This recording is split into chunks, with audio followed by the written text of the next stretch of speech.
You ever stand in the music store and wonder whether a signature model is really just a fancy nameplate, or if it actually delivers something you'll use day to day? Who should get the Fender Speer signature Stratocaster? Who could safely pass on it? And does the price make sense for a guitarist who just wants a reliable workhorse rather than a museum piece? Link is in the description if you want to check the product details on Amazon. So let's dig into the real-world considerations before you click Add to Cart.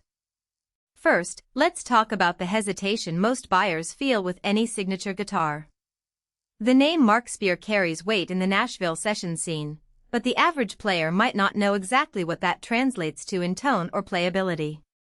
The biggest risk is ending up with a guitar that sounds great on paper but feels like a compromise in the gig space, for example, too delicate for heavy strumming, or too simple for nuanced leads. Because this Strat sits in a Solidbody, vintage Tremolo configuration, it's positioned somewhere between a classic 59 and a modern workhorse. That positioning can be a blessing for players who need a bit of both, but it can also be a hidden trade-off if you're looking for a very focused vintage vibe or a fully modern high-gain monster.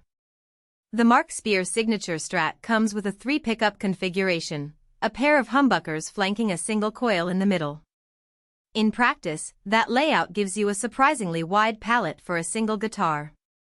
When I tried a clean country-style lick through the neck humbucker, the output sat nicely. You get the fat, rounded low end you'd expect from a humbucker, but without the excessive noise that sometimes bleeds into clean tones. Switch to the middle single coil and you instantly have that classic Strat sparkle, ideal for bright rhythm chops or funky choppy riffs. The bridge humbucker, on the other hand, snaps louder and tighter, making it a decent choice for harder rock rhythm parts where you need punch but don't want to sacrifice note definition.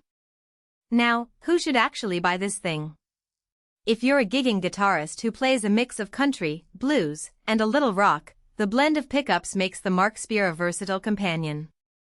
The vintage Tremolo isn't the super smooth modern locking system, but it's reliable enough for moderate dive bombs and subtle vibrato. That means you can add a taste of classic Strat expression without worrying about tuning instability during a full set. The maple fingerboard adds a bright, snappy response that many players appreciate when they're doing fast runs or articulate picking. Plus, the Solidbody keeps feedback at bay when you crank up the amp, which is something I've seen newer, thinner bodies struggle with in live venues. On the flip side, if you're a player whose style leans heavily into high-gain metal or you're hunting for a dedicated vintage 59 feel, you'll probably skip this model. The vintage Tremolo, while charming, can't handle aggressive whammy bar usage the way a Floyd Rose or locking system does, and the humbuckers, while warm, aren't the high-output, high-gain varieties you'd find on a dedicated metal Strat or a Les Paul-type guitar. Also, the price point sits a bit higher than a standard Fender Player Series Strat. So if you're simply looking for a solid entry-level instrument without the signature branding, there are cheaper options that will give you the same basic specs. Let's get practical. I took the guitar into a typical rehearsal space and ran it through a 15-watt amp, a 30-watt amp, and finally a 100-watt combo to see how it behaved at different volumes. At lower amp settings, the neck humbucker gave me a surprisingly clean, warm tone that didn't need any EQ tweaks, a nice surprise for singers who often rely on the guitar to sit nicely in an acoustic-friendly mix. The middle pickup, when dialed from clean into a light overdrive, retained its signature quack without getting muddy, which is a common complaint on cheaper single-coil combos. At 100 watts, the bridge humbucker stayed articulate, and the tremolo held its pitch reasonably well even when I added a moderate dive.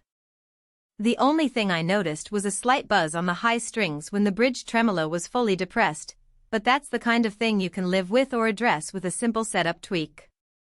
Durability is another practical angle. The natural finish showcases the wood grain nicely, but it also shows fingerprints and light scratches after a few weeks of daily use. That's not a structural issue. The body is a solid alder piece, just like many other Fender Strats, so it will hold up to the usual rigors of transport and gigging. If you're a traveling musician who can't afford a glossy finish that hides wear, the natural look actually helps you spot any dents early, which can be an advantage if you like to keep your gear in pristine condition. One subtle trade-off comes from the 3-pickup layout itself. Because the bridge humbucker sits in a position traditionally occupied by a single coil on a standard Strat, the pickup height and pole piece alignment feel a little different. Some players reported